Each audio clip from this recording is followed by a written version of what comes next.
नमस्कार, मैं रत्नबाला त्रिपाठी स्वागत करती हूँ आपका अपने चैनल आयुर्वेद अध्यात्म एवं ज्योतिष में।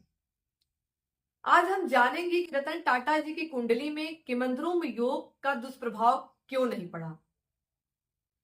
हमारे बहुत सारे विद्वान ज्योतिष इस पे चर्चा कर चुके हैं कि उनकी कुंडली में किमंद्रुम योग बना है, उसके बावजूद भी वो हमारे देश के सफल व्यक्ति थे, धनाढ्य थे और मान सम्मान भी उनको प्राप्त हुआ। वो विद्वान ज्योतिष कह रहे हैं कि किमंद्रुम योग बना है, लेकिन वो अपने कर्मों के द्वारा उन्होंने ऐसा मान सम्मान प्राप्त किया।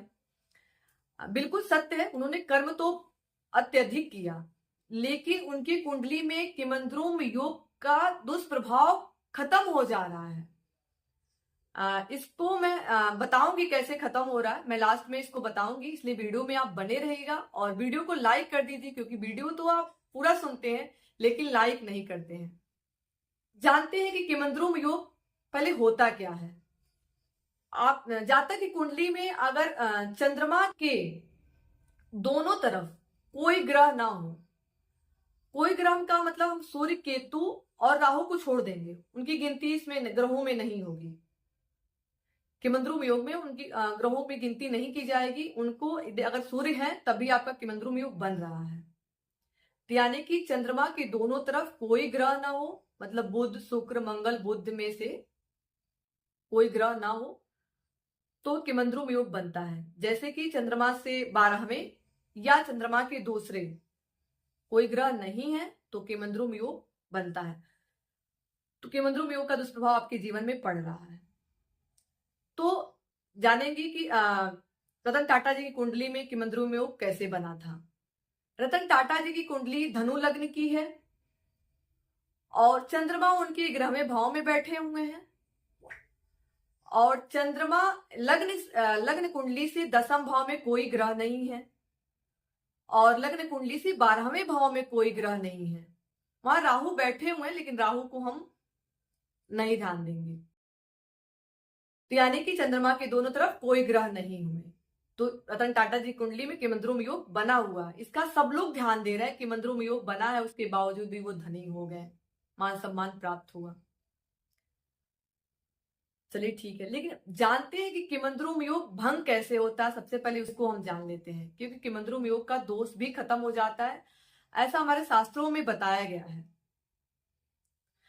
तो किमंद्रुम योग भंग कैसे होता है, इसको हम इस पे चर्चा कर लेते हैं। जब चंद्रमा केंद्र में होते हैं तो किमंद्रुम योग का दुष्प्रभाव नहीं पड़ता है। चंद्रमा पर किसी भी ग्रह की दृष्टि होती है, मैं फिर से चर्चा कर दे रही हूं, राहु, केतु, सूर्य की बात नहीं हो रही है यहां। इनके अलावा जो ग्रह बच रहे हैं, अगर उनमें से किसी भी ग्रह की अगर दृष्टि चंद्रमा पे पड़ रही है तो किमंद्रुम योग का दुष्प्रभाव खत्म हो जाएगा। अगर चंद्रमा से चौथे गुरु हो, अगर चंद्रमा से चौथे गुरु रहेंगे तो गजकेसरी योग बन जाएगा और किमंद्रुम योग का दुष्प्रभाव भी खत्म हो जाएगा। और चंद्रमा उच्च के होते हैं तब भी किमंद्रुम योग का दुष्प्रभाव आपके जीवन में नहीं पड़ेगा। अब जानते हैं कि हमारे रतन टाटा जी की कुंडली में किमंद्रुम योग का दुष्प्रभाव क्यों नहीं पड़ा और वो इतने सफल व्यक्ति कैसे हुए। अब मैं फिर से एक बार कुंडली बता देती हूं।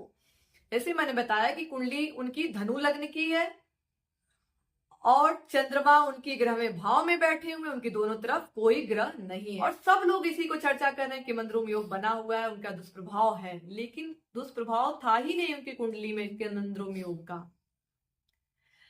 कैसे नहीं था? क्योंकि चंद्रमा से चौथे गुरु बैठे हुए हैं, गुरु उनके दूसरे भाव में बैठे हुए हैं मकर राशि में और चंद्रमा से वो चौथे, यानी चंद्रमा से केंद्र में है। जब हम चंद्र कुंडली बनाएंगे तो गुरु केंद्र में आएंगे। तो मैंने पहले बताया कि चंद्रमा से जब चौथे यानी जब केंद्र में गुरु होते हैं तो किमंद्रुम योग का दुष्प्रभाव नहीं पड़ता। इसीलिए रतन टाटा जी की कुंडली में किमंद्रुम योग का दुष्प्रभाव पड़ा ही नहीं और ये दुष्प्रभाव खत्म होकर एक और अच्छा राजयोग बना दिया, और जो अन्य राजयोग बने हैं उनमें से एक राजयोग और जुड़ गया उनके जीवन में। इसीलिए उनके जीवन में लक्ष्मी की कमी नहीं थी, उनको मान सम्मान भी प्राप्त हुआ, और उनके मरने के बाद भी हमारी कई वर्षों तक हमारी पीढ़ियां उनको याद करेंगी। इसीलिए आप ये ऐसा मत कहें कि केमंद्रुम योग बनने के बाद भी, मतलब केमंद्रुम योग का दुष्प्रभाव था उनके जीवन में, उसके बावजूद भी वो धनी हुए, ऐसा नहीं है। केमंद्रुम योग उनकी कुंडली में नहीं था, यानी कि उसका दुष्प्रभाव खत्म हो जा रहा है। तो मुझे उम्मीद है कि आप लोग को समझ में आ गई होगी। मैंने पूरा प्रयास किया आपको समझाने के लिए। अगर नहीं समझ में आया हो तो आप कमेंट में कमेंट जरूर करिएगा, मैं आपके कमेंट का रिप्लाई करूंगी। और ये वीडियो ज्योतिष में जो प्रेम, ज्योतिष से जो प्रेम करते हैं, जो रतन टाटा जी के बारे में जानना चाहते हैं, जो केमंद्रुम योग को चर्चा का विषय बन चुका है, उनको जरूर शेयर करें आप, और लाइक, और अगर आप चैनल पे नए हैं तो चैनल को सब्सक्राइब भी करिएगा। धन्यवाद।